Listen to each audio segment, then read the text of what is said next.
सचिन पायलट की पदयात्रा में आतंकी हमले का खतरा। यह एक बड़ी खबर है।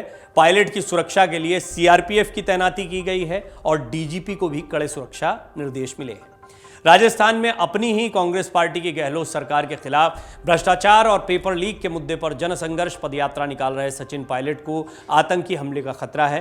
केंद्रीय गृह मंत्रालय ने राजस्थान के डीजीपी को एक गोपनीय पत्र भेजकर कड़े सुरक्षा बंदोबस्त करने के निर्देश दिए हैं। सूत्रों के मुताबिक सीआरपीएफ की एक बटालियन के काफी सारे जवान पायलट की सुरक्षा के लिए अजमेर भेज दिए गए हैं। पूर्व डिप्टी सीएम सचिन पायलट की 11 मई से 15 मई तक होने वाली जनसंघर्ष पदयात्रा को सीआरपीएफ का सुरक्षा कवर मिलेगा। बड़ी संख्या में वर्दी में और सादे वस्त्रों में जवान तैनात रहेंगे जो सचिन पायलट के साथ साथ पदयात्रा में चलेंगे। केंद्रीय गृह मंत्रालय की ओर से 11 मई से 15 मई तक का सचिन पायलट का पूरा शेड्यूल डीजीपी राजस्थान और डीजीपी आरपीएफ को भेजा गया है। राजस्थान पुलिस के IG security, police commissioner Jaipur और अजमेर पुलिस एसपी को भी लेटर जारी किया गया है। वाई कैटेगरी की सीआरपीएफ सुरक्षा के साथ पायलट के लिए अतिरिक्त सुरक्षा बंदोबस्त किए गए हैं। पूर्व डिप्टी सीएम सचिन पायलट को वाई कैटेगरी की सीआरपीएफ की सुरक्षा केंद्र सरकार से देश भर में प्राप्त है।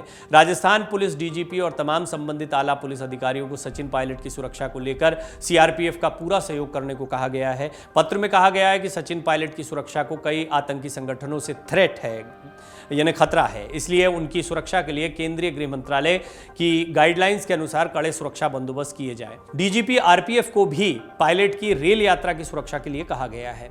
पायलट की सभा और पदयात्रा में भी यह सुरक्षा का घेरा रहेगा। अजमेर से जयपुर तक जनसंघर्ष पदयात्रा 125 किलोमीटर का ये पूरी यात्रा रहेगी। इस दौरान जगह जगह सचिन पायलट की सभाएं और कार्यक्रमों का आयोजन होगा, तो सीआरपीएफ और राजस्थान पुलिस का सुरक्षा कवर इनको मिलेगा। केंद्रीय गृह मंत्रालय ने राजस्थान के डीजीपी को लिखे गए एक पत्र में पायलट की यात्रा को आतंकी गुटों से खतरा बताते हुए पहले ही चेतावनी दे दी है। मुख्यमंत्री अशोक गहलोत के बीकानेर में किसान सभा में दिए गए बयानों से सियासत गरमाई हुई है, जिसमें उन्होंने सचिन पायलट खेमे के बगावती विधायकों को केंद्रीय गृह मंत्री अमित शाह से लिए गए कथित 10-10, 15-15 करोड़ रुपए वापस लौटाने को कहा था। साथ ही ये भी कहा था कि मुझे चिंता है कि अमित शाह पैसे वापस क्यों नहीं ले रहे हैं। अगर विधायक पैसा नहीं लौटाएंगे तो शाह उन पर दबाव डालेंगे और परेशान करेंगे। ये इस तरह की बातें तमाम चलती रही हैं और देखिए उधर अब खुलकर पायलट मैदान में आ गए हैं। तो आप दोनों तरफ से देखिए किस तरह की मोर्चेबंदी हो रही है और राजस्थान की सियासत को समझने का प्रयास करिए। यहां पर पायलट को लेकर यह भी कहा जाता रहा है कि क्या वो बीजेपी की तरफ जा सकते हैं, क्या अपनी पार्टी बनाएंगे।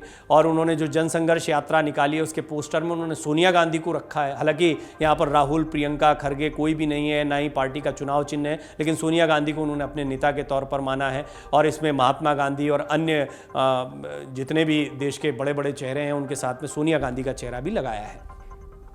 केंद्रीय गृह मंत्री को अशोक गहलोत टारगेट करते दिखाई दिए और जिस तरह से टारगेट किया गया उसके बाद राजस्थान में चर्चा है कि अब अमित शाह का अगला कदम क्या होगा। सचिन पायलट की ओर से जिस तरीके से 9 मई को सीएम अशोक गहलोत के खिलाफ एक बार फिर से हमला बोला गया और जनसंघर्ष पदयात्रा निकाली जा रही है, इसे केंद्रीय गृह मंत्रालय का सुरक्षा कवर मिलना कहीं ना कहीं इस बात को दर्शाता है कि राजस्थान में पायलट को खतरा हो सकता है। इसलिए केंद्र सरकार उनकी सुरक्षा में कमी नहीं छोड़ना चाहती है। तो कुल मिलाकर राजस्थान की सियासत में ऊंट किस करवट बैठता है ये तो आने वाला समय बताएगा, लेकिन सचिन पायलट अपनी राह अलग लेते दिखाई दे रहे हैं।